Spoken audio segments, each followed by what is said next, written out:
corps et les sangs de Saint-Esprit. Le corps et les sangs de Saint-Esprit. Le corps et les sangs de Saint-Esprit. Le corps et les sangs de Saint-Esprit. Le corps et les sangs de Jésus.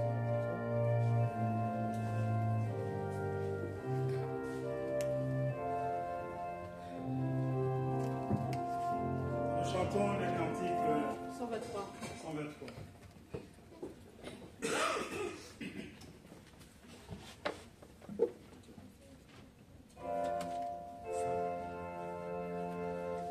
Depuis longtemps, l'épouse attend. Oh Jésus, ta venue.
Éternel, bon Père Céleste, Dieu de toute bonté, à la fin de ce service divin, nous revenons encore auprès de toi, Père, pour te remercier de tout ce que tu nous as donné ce matin dans ta maison.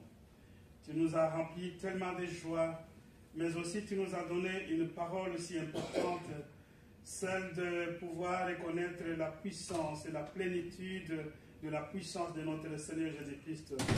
C'est lui qui est assis sur le trône et qui nous attend pour que lorsque notre jour sera accompli, nous puissions aussi entrer dans ce royaume avec beaucoup de joie, mais avec beaucoup de gloire. Merci Père pour cela. Nous voudrions toujours être auprès de toi. Nous voudrions, Dieu d'amour, continuer à croire.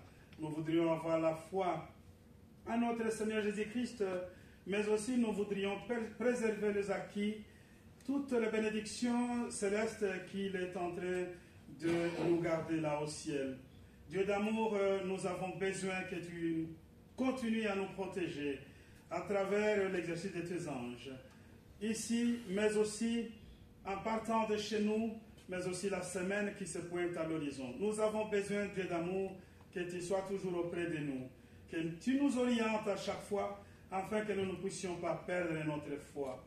Comme l'avait fait la communauté d'Éphèse, nous avons besoin, Dieu Tout-Puissant, de pouvoir faire la même chose comme cette communauté qui avait la foi en notre Seigneur Jésus-Christ, mais qui aussi a reçu une lettre de salutation, une adresse qui est venue de l'apôtre Paul pour pouvoir leur dire, écoutez, tout ce que vous faites, vous êtes de bienheureux, parce que le Seigneur, lui, a la plénitude de son Église.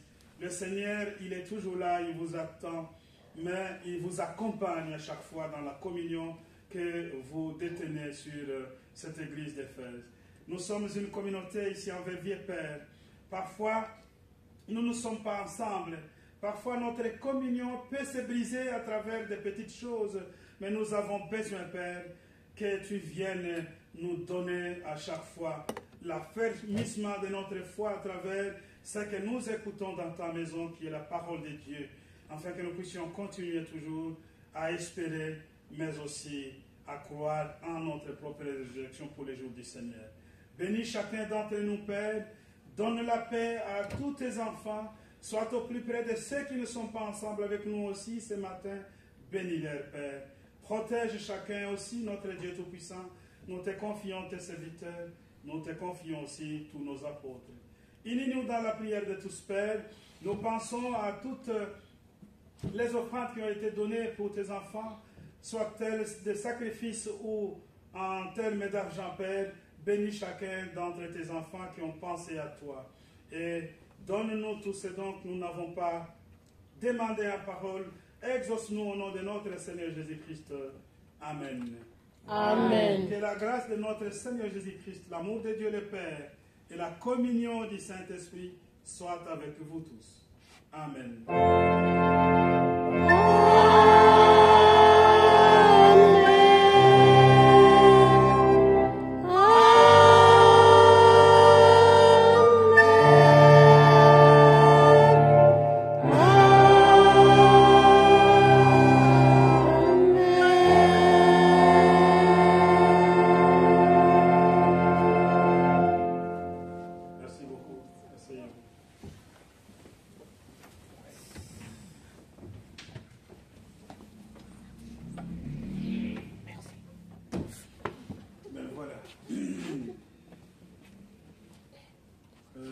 Le mercredi, ceux qui étaient ici, ils ont vu qu'il y avait l'ancien district dans la communauté et le service a duré.